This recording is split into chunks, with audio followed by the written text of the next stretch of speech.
Get 5 coffins ready. Hey everyone, welcome to my guide for Poseidon. Poseidon is a mage in SMITE who's good in both the mid lane and the jungle, but this guide will focus mainly on him as a mid laner.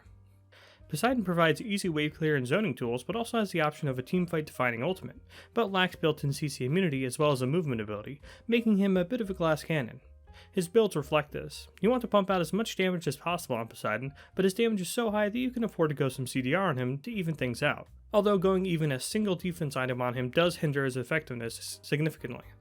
Relics wise, you absolutely need to go both beads and Aegis. You won't make it far going anything else. Shard wise, you really only want Horn Shard, but Claw Shard isn't bad either, and actually Wing Shard can come up too thanks to an ability we'll get to later. But for now, his passive. Successfully landed basic attacks charge up Poseidon's passive meter 10% each, and Poseidon is granted bonus movement speed based on his passive meter, up to 10% bonus movement speed when the passive is maxed. And every time Poseidon uses an ability, he will get bonus damage on that ability, up to 20% bonus damage, which is no joke, but he'll always take passive meter even if he doesn't have enough to get the full 20% bonus damage. I really wish I just had 10 passive stacks and gave us an actual number on the passive bar so this was easier to keep track of, but I digress.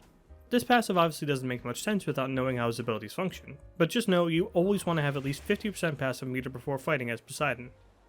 Let's start understanding why by taking a look at Poseidon's first ability.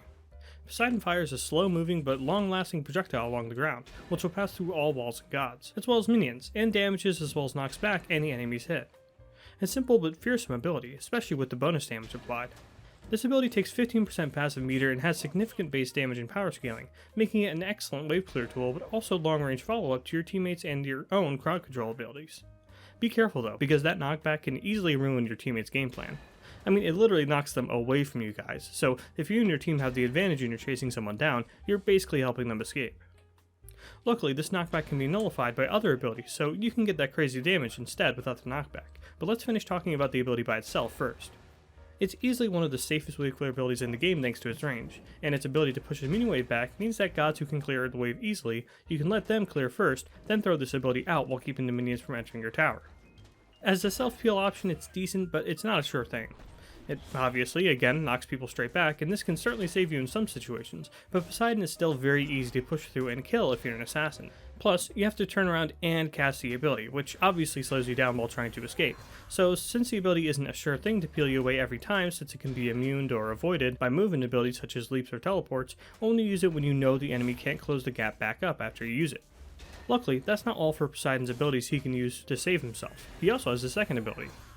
Poseidon gains movement speed and now fires out 3 basic attacks instead of just 1, and this lasts for 6 whole seconds. The center basic attack here counts as your normal basic attack, and these 2 side projectiles deal flat base damage and do not work on things such as towers and phoenixes, but deal mega damage when combined with each other in the middle basic attack. Additionally, this ability costs no passive meter to cast, and each individual projectile counts towards 10% passive meter each, meaning that you now gain triple your passive meter per basic attack while in this mode. This is your main tool to quickly get your passive back up, but don't be too trigger happy with it. Poseidon has no movement ability in his kit, so this doubles as his only way to get some distance from his opponents. So in general, you want to keep this ability in reserve for either escaping or advancing forward to get in range to use your abilities. The only time you really want to use it solely to build up your passive is when you're at 0% meter. The rest of the time, simply basic attacking the wave is more than enough to keep the passive up. One tool which is enhanced both defensively and offensively by his second ability is Poseidon's third ability. Poseidon places down a circular whirlpool which can be placed over walls. This ability takes 15% passive meter. The whirlpool will cripple and pull enemies towards the center, and deal damage over time to any enemies currently in the whirlpool. The pull is strong enough to slow enemies down, but not able to stop them from walking out of it. So this is effective for clearing waves, setting yourself up for damage, and self-peel to slow enemies who are chasing you. Let's get to interactions with the first and second ability out of the way first. With his first ability, the knockback actually becomes a straight knock up. This is because the pull of the whirlpool takes precedence over the knockback, so enemies in the whirlpool have to eat that damage and the 1 from Poseidon, and he's able to actually follow up off of it now. For instance with his second ability, which now with enemies being held in place for you to get close and start slapping them with the Trident basic attacks. Now obviously don't just run up to an assassin who's near a whirlpool if they still have all of their abilities up and expect to kill them. Poseidon has another ability to do that. So generally you want to use the whirlpool, then if you're low on passive meter, walk closer with the 2 active to very easily get full passive meter with a low risk of tanking minion waves. Speaking of which, the minion wave.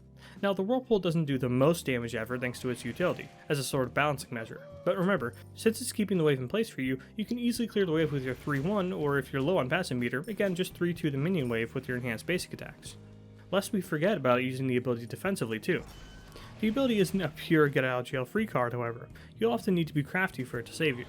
Of course, against some gods, you just lay it down underneath yourself and well, now they can't chase you. But enemy movement abilities and especially long-range CC abilities can make it hard for the Whirlpool to feel like it ever happened at all.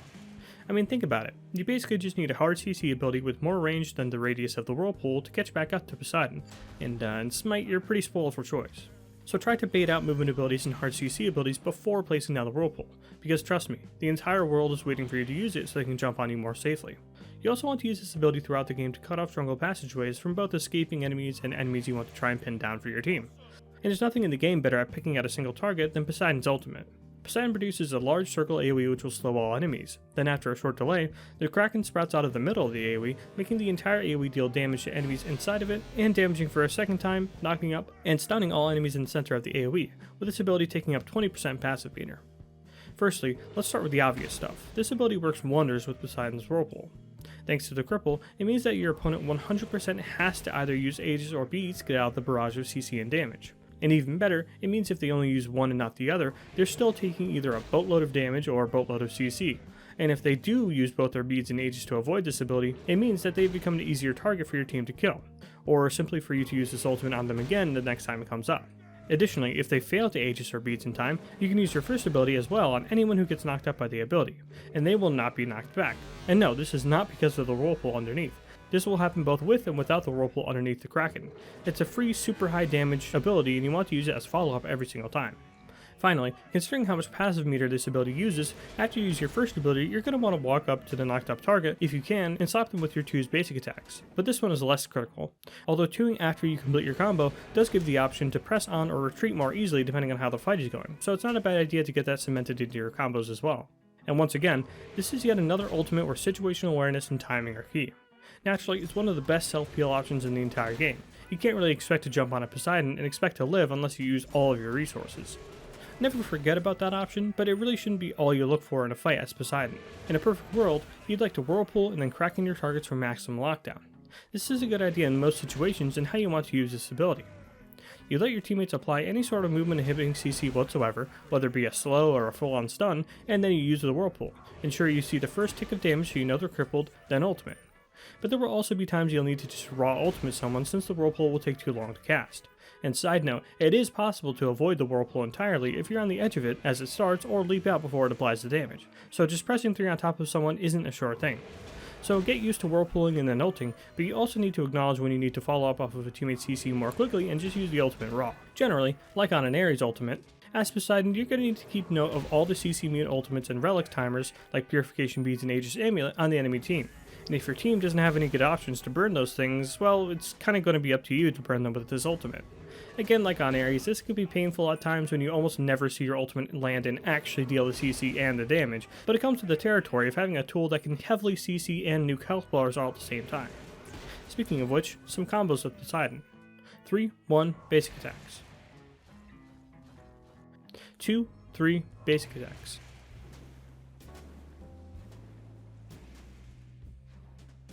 2-3-1 basic attacks. 2-3 ult 1 basic attacks. 3 ult 1-2 basic attacks. Ult 3-1-2 basic attacks. For ability leveling, you want your 3 at level 1 since it lets you hit all of the buff camps easily. However, if the meta shifts and you don't need to pull all the camps together at the start, your 1 does do more damage at level 1. Then your 1 at level 2, and your 2 at level 3. From there you want to max your 3, your 1, then your 2, leveling the ultimate whenever you can. More burst is obviously more better, so leveling your 1 does have some merit, but leveling the 3 lowers the cooldown of one of the most versatile mage abilities in the game, so it's the winner here. Poseidon is also a winner. He's one of the oldest gods in the entire game, and with minimal changes to his design, he's still relevant. Mind you, as I mentioned, he's very much a glass cannon. So although his game plan of walk up, 3, then ultimate is very simple on paper, it can be difficult to even live long enough or have the situational awareness to make that happen and have it be effective. With that said, I do think this makes Poseidon a great god to learn on. He's very easy to lane with since you just kinda 3-1 and walk away, and the 3's range means that even if you get behind, you can still farm relatively safely. Then from there, it's all about learning how to make yourself useful in the late game, as in get in range to ult a useful target without dying. And Poseidon makes it very obvious to the player playing him what mistakes they make, since he either does or doesn't work in a fight, since he's so reliant on that ultimate alone to be relevant. And at the end of the day, if you just plain don't like mages or the mid lane as a whole, Poseidon's a great god to pick up in case you get filled into that role since his mechanics are so easy. So if you're a decent player with a good understanding of the game, chances are you can pick up and play Poseidon no problem. That said, you are going to get ganked a lot though, so buckle up for that. That's all I have on Poseidon for now. Thanks for watching.